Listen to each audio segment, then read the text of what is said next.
Hello guys, welcome back to my channel earth mom Dehradun. मैं हूं ज्योति और वेलकम है आप सभी का मेरे चैनल में। अगर आप इस वीडियो के माध्यम से चैनल में नए जुड़े हैं तो प्लीज़ चैनल को सब्सक्राइब ज़रूर करना। साथ ही साथ नीचे एक बेल नोटिफिकेशन है, इसको ज़रूर हिट कर देना ताकि मेरे आने वाली हर वीडियो का नोटिफिकेशन आप सभी को सबसे पहले मिल जाए। सो चलिए आज का रिएक्शन वीडियो हम लोग शुरू करते हैं। जैसे कि अभी मैंने अंशु का व्लॉग देखा है। बेसिकली मुझे लगा था कि इस काइंड ऑफ कंट्रोवर्सी को फुल स्टॉप मिल गया है, क्योंकि कल की डेट में आंटी के साइड से ऐसा कोई भी वीडियो व्लॉग नहीं आया, क्योंकि एक कम्युनिटी पोस्ट के माध्यम से अंशु ने ही ऐसा बोला था कि वीडियो बनाना बंद कर दीजिए, मैं इस चीज़ से आगे बढ़ना चाहती हूँ, जो मेरे साथ चीज़ें हुई हैं मैं उसे भूलना चाहती हूँ। लेकिन क्या ये सारी चीज़ें, ये सारा कंटेंट बनाने के लिए और लोगों को ही मनाही है? सिर्फ अंशु को इस बात की परमिशन है कि वो आके वीडियो बना सकती है, वो आके इस बात का जिक्र कर सकती है।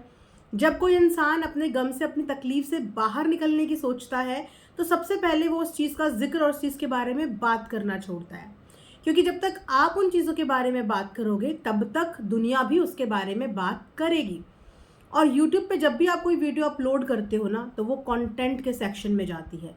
वेदर वो आपके साथ कितनी भी बुरी घटना हो, आपका कोई भी खुशी का पल हो, आपका कोई भी गम का पल हो, अगर आप उसको रिकॉर्ड कर रहे हो तो YouTube में वो कंटेंट के सेक्शन में ही डिस्प्ले होती है।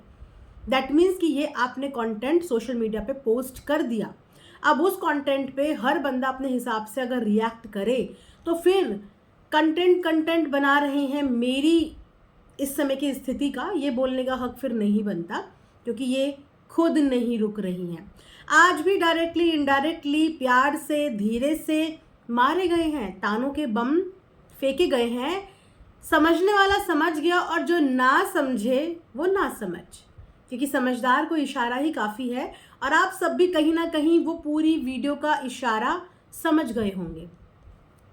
अभी भी वो चीज़ों को गहराई से समझ नहीं रही है, या फिर वो चीज़ों को गहराई से समझना नहीं चाह रही है, क्योंकि आज वीडियो सुनने के बाद यही मुझे फील हुआ कि वो नहीं समझना चाह रही है।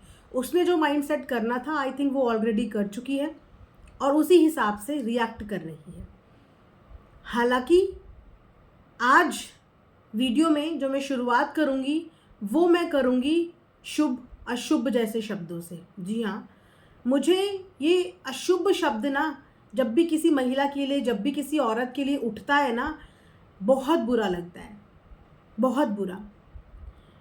अब चाहे ये शब्द कोई अंशु के लिए बोले क्योंकि उसके माता पिता गलत उम्र में अपने बच्चों को छोड़ के चले गए, या फिर ये अशुभ शब्द कोई मनीषा को बोले क्योंकि उसके बेबीज़ अभी तक नहीं हुए हैं, या फिर किसी ऐसी महिला को बोले जिसका पति इस दुनिया में नहीं रहा। आप औरत के साथ अशुभ वर्ड जोड़ भी कैसे सकते हैं? ये वर्ड ऐड करने का हक किसी को नहीं है।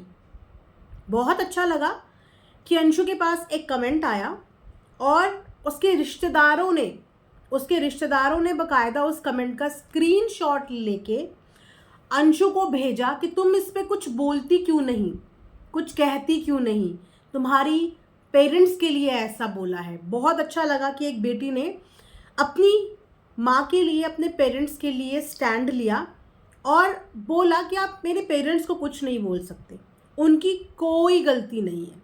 बिल्कुल इस चीज़ से बिल्कुल मैं अग्री करूँगी कि उनके पेरेंट्स की कोई गलती नहीं है। चाहे कोई इस दुनिया में हो, चाहे इस दुनिया में ना हो, अगर किसी की कोई गलती नहीं है तो उसको गलत बोलना, उसको एब्यूज़ करना, उसको कोसना, उसको सुनाना बहुत गलत बात है। तो यहाँ पे अंशु के पेरेंट्स जो इस दुनिया में नहीं है, उनकी कोई भी गलती नहीं है। उन्होंने अपने पेरेंट्स के लिए आज अपनी वीडियो में स्टैंड लिया, मुझे बहुत अच्छा लगा, बहुत खुशी हुई। लेकिन एक बात बताऊँ, अपने परायों की पहचान एग्जैक्टली इस परिवार में हो चुकी है, समय समय पे हो चुकी है। अपने पराए खून के रिश्ते कई बार हो चुकी है। सिर्फ सीधा सीधा नाम लेके ही तो नहीं बोला इन लोगों ने, अदरवाइज इनडायरेक्टली तो सब कुछ बोल दिया, सब कुछ। अब अगर आज की वीडियो को डिकोड करने लगे तो आज की वीडियो में सब कुछ तो बोल दिया है, बट अभी हम जिस बारे में मैं बात करना चाहती हूँ वो मैं पूरा कर देती हूँ, ठीक है? तो अंशु ने अपने पेरेंट्स के लिए स्टैंड लिया क्योंकि उनके पेरेंट्स को बिना गलती के बोला जा रहा था। अब यहीं पे मैं ये कमेंट लगाती हूँ जो ज़्यादा पुराना नहीं है, कल की ही वीडियो का है, कल की ही वीडियो का है, क्योंकि मैं आज और कल दोनों की वीडियो मैंने आज ही देखी। आज वाली वीडियो के कमेंट सेक्शन 39 कमेंट्स के बाद ऑफ हो गया, उसमें बाकी कोई कमेंट्स नहीं है। कल की वीडियो में कमेंट्स हैं 300 350 के आसपास के कमेंट्स हैं, जहाँ पे ये कमेंट मैंने देखा और आप लोग भी देखिए, पढ़ भी देती हूँ मैं कमेंट। गंदा सा शब्द बा करके मनीषा के लिए, उसके बाद मनीषा को डा यन वाले शब्द से बोला है, उसके बाद बोला है अंशु तुम्हारे बच्चे को खा गई है, संभल कर रहे ना अंशु। ये कमेंट करने वाले ने मनीषा के नाम के साथ ब वर्ड, मनीषा का नाम बीच में, उसके बाद उसको ड वर्ड भी बोला, उसके बाद उसको ये भी बोला कि तुम्हारे बच्चे को खा गई। इस कमेंट को लेके क्या रिश्तेदारों ने इस कमेंट का स्क्रीनशॉट अंशु को नहीं भेजा? क्या इस तरफ किसी रिश्तेदार की नज़र नहीं गई कि जो लड़की इस सिचुएशन में एट प्रेजेंट अंशु के साथ जो भी घटना हुई, इसमें इस लड़की का भी कोई हाथ नहीं है, इसमें इस लड़की की भी कोई गलती नहीं है, और इस लड़की को इतने सुनहरे शब्दों से बोला जा रहा है, बा मनीषा, डा मनीषा, बच्चे को खा गई मनीषा, संभल के रहना अंशु। क्या बात है फैमिली वालों, इतना भेदभाव अपने परायों। मनीषा किसी की बेटी नहीं है, या फिर उसको तकलीफ नहीं होती, या फिर वो बोलती नहीं है, कुछ कह नहीं रही है, तो क्या उसको बोलना नहीं आता, या उसको दिक्कत नहीं आती, या वो आप लोगों के रिश्तेदारी का हिस्सा नहीं है? यहाँ पे मैं अंशु से ज़रूर सवाल पूछना चाहूँगी कि क्या इन रिश्तेदारों ने ये कमेंट का स्क्रीनशॉट आपको नहीं भेजा और आपको नहीं बोला कि इस कमेंट को डिलीट कर दो, या फिर इस कमेंट के लिए ऐसे ही स्टैंड लो जैसे आपने अपनी मम्मी पापा के लिए लिया, क्योंकि उनकी कोई गलती नहीं थी। ऐसे ही यहाँ पे मनीषा की कोई गलती नहीं थी, और इतना गंदा कमेंट मनीषा के लिए आपकी वीडियो पे आया, तो आपने इस चीज़ के लिए क्या बोला? बात गलती होने ना होने की ही हो रही है ना। कोई इंसान जिंदा है मर गया, इससे नहीं होता है कि जिंदा इंसान के ऊपर आप कोई भी आरोप, उसको कुछ भी बोल लो, और मरे हुए इंसान को अगर बोलो तो उसके लिए दिल दहलता है, तो जिंदा इंसान के लिए भी दहलता है, जिंदा इंसान के लिए भी दहलता है। अगर कि ऐसे ऐसे कमेंट्स पे एक बार, जैसे आज अपनी मम्मी के लिए, अपने पेरेंट्स के लिए अंशु ने स्टैंड लिया, अंशु स्टार्टिंग में ले लेती तो शायद आंटी को बोलना ही नहीं पड़ता। उन्होंने बोला ही तभी क्योंकि एक बच्चे के साथ कोई हादसा हुआ, उसकी वजह से उनके बाकी के बच्चों को बद्दुआएं, गंदे गंदे शब्द लोग बोल रहे हैं, तो एक माँ कैसे चुप रहेगी? माँ के लिए तो बच्चे बराबर होते हैं ना, वो भी वो बच्चे जिन्होंने इस अभी की सिचुएशन में, जिन बच्चों की कोई गलती नहीं है, अगर उन बच्चों को बार बार ऐसे ऐसी चीज़ें बोली जाएंगी तो एक माँ तो बोलेगी ना कि मेरे एक बच्चे का दुख तुम समझ रहे हो, पर मेरे दूसरे बच्चों को बद्दुआएं क्यों दे रहे हो? उन्होंने क्या बोला? तो यहाँ पे अंशु ने भेदभाव किया कि नहीं किया? अपनी भाभी के लिए इतने गंदे कमेंट्स रखे हैं और इसके लिए स्टैंड भी नहीं लिया, लेकिन अपनी मम्मी पापा के लिए लिया, तो रिश्ते अपने पराए। मुझे बहुत अच्छा लगता अगर अंशु अपने पेरेंट्स के साथ साथ अपनी भाभियाँ जिनके ऊपर ऐसे ऐसे आरोप लग रहे हैं, बच्चा खाने का, बच्चा ये करने का, उनके लिए भी 2 शब्द बोल देती, तो शायद आज जो मैटर हुआ है ये नहीं होता, है ना? आप लोग अग्री करेंगे इस बात से। अब इसके बाद अंशु की बाकी वीडियो पे हम आ जाते हैं। सबसे पहले तो जिस सिचुएशन से अंशु बाहर निकलने की कोशिश कर रही है कि मुझे इससे बाहर निकलना है, उससे बाहर निकलने का जो तरीका अपनाया जा रहा है कि वीडियो में तो जिक्र छोड़ा ही नहीं जा रहा है, तो कैसे बाहर निकलोगे? किसी सिचुएशन से बाहर निकलने के लिए पहले उस सिचुएशन को अपने दिलो दिमाग से निकालना पड़ता है और अपने आप को थोड़ा समय देना पड़ता है, थोड़ा सा समय। और वो समय आपको दिख रहा है, आपको दिख रहा है कि अभी भी अंशु अपनी केयर कर रही है। मिसकैरेज हुआ है, उसके बाद भी लेडीज़ की 11 दिन तक, 12 दिन तक, महीने भर तक केयर होती है। खुला हुआ सर, खाने में कुछ भी खाना, ये केयर हो रही है। ठंडे ठंडे जूस पीना, क्या इन चीज़ों को समझाने के लिए घर के बड़े नहीं हैं जो इन चीज़ों को टोक सकें, बोल सकें? मैं हाथ जोड़ के, मतलब धन्य है ऐसी ऑडियंस जो परिवार से बढ़कर सजेशन देती है। धन्य है ऐसी ऑडियंस जो अपने खुद के बच्चों की तरह ख्याल रखती है इन सोशल मीडिया इन्फ्लुएंसर का, कि ये मत खाओ, ऐसे मत चलो, ऐसे मत पहनो। इतना ख्याल रखती है, एक एक चीज़ का ध्यान रखती है। वहाँ पे इस समय पे एक ब्रेक की ज़रूरत थी, ज़्यादा नहीं। अगर 2-4 दिन वीडियो नहीं आएंगी तो कोई नुकसान नहीं होगा, एक मेंटल पीस मिलेगा, इस कंटेंट की दुनिया से थोड़ा सा रेस्ट मिलेगा, अपनी बॉडी को हील होने का वक्त मिलेगा, दिमाग से स्ट्रेस हटने का वक्त मिलेगा। क्योंकि हस्बैंड की तबीयत भी ठीक नहीं है, खुद की तबीयत भी ठीक नहीं है, आज सासू माँ की तबीयत भी ठीक नहीं है, उसके बाद भी व्लॉगिंग कंटिन्यू है। तो सबसे पहले जो वक्त होता है ना, वो खुद को देना चाहिए। 2-4 दिन का वक्त खुद को देना चाहिए और लेना चाहिए, लेकिन वो वक्त ना दिया जा रहा है, ना वो वक्त लिया जा रहा है। और आज भी फ्लो में, बातों बातों में मारे हैं ना ताने, बहुत सारी बातें ऐसी बोली है ना। चुप हूँ क्योंकि चुप रहने की बहुत सारी वजह हैं, लेकिन इसका मतलब ये नहीं कि बोलना नहीं आता या बोलने के लिए है नहीं। बहुत कुछ है इस दिल में भरा हुआ जो बोलना चाहती हूँ, लेकिन चुप रहने की मेरे पास बहुत सारी वजह है। किसके लिए ये स्टेटमेंट डेडिकेटेड है? किसके लिए भर के बैठा है दिल के अंदर बहुत सारी चीज़ें जो मैं कुछ सोच के चुप हूँ, वरना बोलने को मेरे पास बहुत कुछ है। किसके लिए हो सकती हैं ये बातें? क्या ये बातें जिनके लिए होंगी उनको समझ नहीं आ रही होंगी, या फिर ये बातें हमारी ऑडियंस को समझ नहीं आ रही होंगी? उसके बाद सबका हिसाब होगा। कम्युनिटी में भी ये लिखा था, सबका हिसाब होगा, ऊपर वाला सबका हिसाब करेगा। ऐसा किसी ने कौन सा पाप कर दिया है जिसके हिसाब की बात उस दिन कम्युनिटी में भी हो रही थी कि सबका हिसाब होगा, और आज वीडियो में भी हो रही है कि सबका हिसाब होगा और ऊपर वाला सबका हिसाब करेगा।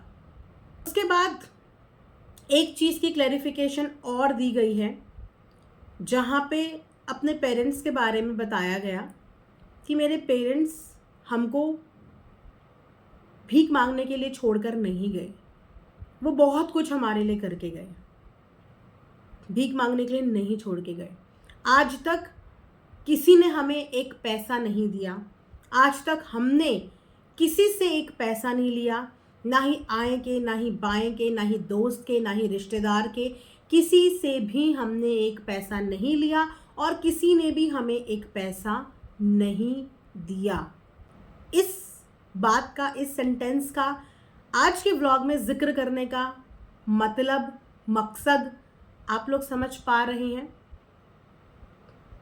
उसके बाद अपने मायके वालों के लिए एक जस्टिफिकेशन दी जाती है, क्योंकि बहुत सारे कमेंट्स में ये आ रहा है जहाँ पे लोग प्यार से अंशु को ये रियलाइज़ कराने की कोशिश कर रहे हैं कि जिस वक्त पे कोई नहीं था उस वक्त पे ये फैमिली थी। आज आप जो खड़े हो पा रहे हो, जिस प्लेटफॉर्म पे बैठ के ये वीडियो बना रहे हो, आज अपने लाइफ में जो ग्रो किया है, वो कहीं ना कहीं आप इस चीज़ को आज माने चाहे ना माने, एक ज़रिया वो फैमिली थी। तो वहाँ पे आज अपने मायके को काउंटर किया है अंशु ने कि मेरे मायके वाले ऐसा नहीं था कि मेरे दुख तकलीफ़ में नहीं थे, मेरे मामा मामी गवर्नमेंट जॉब में हैं, वो दीन दुनिया से बहुत अलग हैं, उनको अपनी ही दुनिया में वो मग्न हैं, वो अपनी बहन को नहीं पूछते थे, तो फिर मैं बहन की बेटी थी, यही बोला गया ना। लेकिन शिकायत नहीं करी, वो इस चीज़ में ओके थी कि वो ठीक है अपनी दुनिया में मग्न है, उन्होंने कभी अपनी बहन को नहीं पूछा, तो मुझे कैसे। फिर मेरी मासी भी हैं जिन्होंने मुझे फ़ोन किया था कि तू ठीक है, उन्होंने मुझे फ़ोन किया था। तो वापस से अपने और पराए, आज वापस से अपने मायके वालों का स्टैंड लिया, जिन मायके वालों को हमने आज तक नहीं देखा। क्या आप सबने देखा? लेकिन जो मायके वालों को हम इनके जानते हैं, जिन मायके वालों से हम जाने कि अच्छा ये लड़की ये है, आंटी ने अपनी मुंह बोली बेटी बनाई है, उन मायके वालों के लिए कोई स्टैंड नहीं। यहाँ पे अगेन अपना और पराया। जो मौसी ने शायद पहली बार आज कॉल कर दिया, उनका जिक्र, उनके फ़ोन का जिक्र कि उन्होंने मुझे पूछा। जो मामा मामी खुद बोल रही हैं कि अपने में बिजी रहते हैं, उनका जिक्र, उनके लिए पूछा। लेकिन कॉल तो और लोगों ने भी किया था, उनके कॉल का जिक्र हुआ। मिलने तो और भाई भी आए थे, उनका जिक्र। अगेन अपना और पराया। बहुत बुरा लगता है जब अपनों पे बात आती। कितना बुरा अंशु को लगा कि ये बोला जा रहा है कि तुम्हारे मायके से उस समय कोई खड़ा नहीं था। ये फैक्ट है। और ये हमें कैसे पता है? क्योंकि हमें ये बताने वाली खुद अंशु की व्लॉग की वीडियोज़ ही है। बार बार रोते रोते हर कहानी में यही बताया कि उस समय पे मेरा साथ सबने छोड़ दिया था, रिश्तेदारों ने मुझे ऐसे ऐसे बोल के मेरा साथ छोड़ दिया था। ये कहानी हमें कैसे पता है कि इस बच्ची के साथ क्या क्या बीता है? क्योंकि इस बच्ची ने अपनी मुंह ज़ुबानी हमें ये कहानी बताई। लेकिन आज वो लोगों के लिए अंशु ने स्टैंड लिया। बहुत अच्छा लगा, बहुत अच्छा लगा, अपनों के लिए स्टैंड लिया। लेकिन यहीं पे उन लोगों के बारे में ज़िक्र भी नहीं किया जिन लोगों के साथ और पहचान से हम अंशु को जाने। यहाँ पे होती हैं छोटी छोटी गलतियाँ जो बुरी लगती हैं, जो बुरी लगती हैं। एक बार इंसान इग्नोर कर देता है, दूसरी बार कर देता है, लेकिन जब चीज़ें बार बार होती हैं ना तो इग्नोर नहीं होता, फिर इंसान रिएक्ट करता है, बोल देता है। अपनी आज की वीडियो के लास्ट में क्या बोला? अब मुझे रिश्तों में लिमिटेशन रखनी है, दूरियां रखनी है, एक बाउंड्री, एक लाइन रखनी है। ऐसा नहीं कि कोई भी आए और कुछ भी बोल के चला जाए। अगर अब कोई कुछ बोले तो बराबर सुनेगा। मुंह उठा के कुछ भी बोलना अब नहीं चलेगा। अगर कोई बोलेगा तो बराबर सुनेगा। ये भी आज की वीडियो में था। किसके लिए था? उसके बाद लास्ट बट नॉट लीस्ट, घर के दरवाजे भी बंद। इससे बड़ी बेइज्जती होती है कि कोई घर के दरवाजे पे है और आप उसके मुंह पे दरवाज़ा मार दो। आज लास्ट वाली लाइन ना यही करके चली गई, जैसे किसी के मुंह पे दरवाज़ा मारना हुआ कि कोई हमसे मिलने ना आए, कोई हमारे घर ना आए, क्योंकि हम किसी से मिलना ही नहीं चाहते। कोई मतलब कोई ऐसा नहीं बोला कि एक्सेप्ट मेरी मम्मी, एक्सेप्ट मेरे भाई, एक्सेप्ट मेरा मायका, कोई मेरे घर ना आए। हमें किसी से नहीं मिलना, हमारा किसी से मिलने का मन ही नहीं है, हम अभी किसी से मिलना ही नहीं चाहते। मुंह पे बेइज्जती उन लोगों की जो ये सोच रहे होंगे कि चलो हम अंशु से मिलने चले जाते हैं। आप सबकी मुंह पे बेइज्जती हो चुकी है कि अंशु अभी किसी से मिलना नहीं चाहती, तो उसके दरवाजे पे आप लोग अपनी बेइज्जती कराने पहुंच मत जाना। अभी भी नासमझी, अभी भी बचपना, लेकिन क्यों? क्या अभी भी सिर्फ इतना सा समझना इस बच्ची के लिए इतना मुश्किल है कि जैसे अपनों के लिए जब लोगों ने गलत शब्द बोले तो चुभन हुई, बुरा लगा, रिएक्शन निकला, ऐसे ही जब उस समय पे अंशु ने ये पूरी कहानी बताई कि मेरे साथ ये हादसा हुआ और जो इनोसेंट लोग थे जब उनको बद्दुआएं मिली, तो उस समय पे यही सेम तकलीफ़ अंशु को भी होनी चाहिए थी जैसे अपनी मम्मी के टाइम पे हुई। जब अंशु को ये तकलीफ़ नहीं हुई तो वहाँ पे उस माँ को ये तकलीफ़ हुई, क्योंकि चाहे बहू हो चाहे बेटी हो, बहू और बेटी बराबर ही होती हैं। जिस तरीके से अंशु आंटी की जिम्मेदारी है, वहाँ पे पूजा उनकी बेटी जिम्मेदारी है, वैसे ही उनकी बहू मनीषा और रंजना भी उनकी जिम्मेदारी है। इनफैक्ट सबसे ज़्यादा बड़ी जिम्मेदारी है बहुओं की। और अगर वो कुछ नहीं बोल रही है वहाँ से तो कोई तो उसके लिए बोलेगा, और जब कोई नहीं बोलेगा तो एक माँ तो बोलेगी अपने बच्चों के लिए। अब जीता जागता सारा चीज़ें सिनेरियो आप सबके आगे मैंने कमेंट्स में लगा दिया, और इसी उम्मीद के साथ ये वीडियो में एंड करती हूँ कि ठंडे दिमाग से अंशु अभी भी चीज़ों की गहराई और समझने की कोशिश करें। कहाँ पे क्या गलतियाँ हुई हैं, कहाँ पे क्या चीज़ें ऊपर नीचे हुई हैं, मैटर बहुत बड़ा नहीं है। मैटर छोटा सा है, वो है एक्सपेक्टेशंस का। और एक्सपेक्टेशन दोनों साइड से ब्रेक हुई है।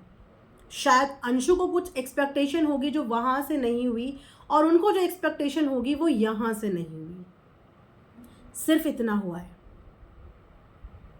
एंड होप करती हूँ कि उसको ये बातें जल्दी समझ में आ जाए और ये वीडियो ताने मारना, इनडायरेक्टली टारगेट करना वो अब अपनी वीडियो में छोड़ दे, क्योंकि हर एक्शन का रिएक्शन होता है। हर इंसान चुप रहने वालों में से नहीं होता। और अंशु ने खुद कहा ना, वो आगे बढ़ना चाहती है, तो कहाँ आगे बढ़ रही है? अगर वीडियो में ऐसे ही ताने मारती रहेगी, ऐसे ही बोलती रहेगी, तो आगे नहीं बढ़ेगी। आगे बढ़ने का मतलब होता है अपनी नॉर्मल सिंपल व्लॉगिंग करना, बैठ के चीज़ों को बोल के भी बोल देना कि मैं कुछ नहीं बोलूँगी, मुझे कुछ नहीं बोलना, सब कुछ बोल के भी मुझे कुछ नहीं बोलना। सब कुछ तो बोल दिया, घर मत आओ, मेरे को किसी ने पैसे नहीं दिए, मेरे पेरेंट्स के लिए ऐसे बोल दिया, सब कुछ बोल के भी मैं कुछ नहीं बोलूँगी। खैर, बहुत ठहराव के साथ जब स्पेशली अंशु पे बात करती हूँ, बनाती हूँ, इस उम्मीद के साथ कि आज नहीं तो कल थोड़ी सी समझ आ जाएगी, और डेफिनेटली आ जाएगी। तो अगर आज अंशु ने कुछ ऊपर नीचे रिएक्ट कर दिया है, तो बाकी के फैमिली मेम्बर इस चीज़ को बच्चा समझ के माफ़ कर दे और इग्नोर कर दे। इसी के साथ आज का रिएक्शन वीडियो एंड करती हूँ। Thanks for watching earth mom Dehradun.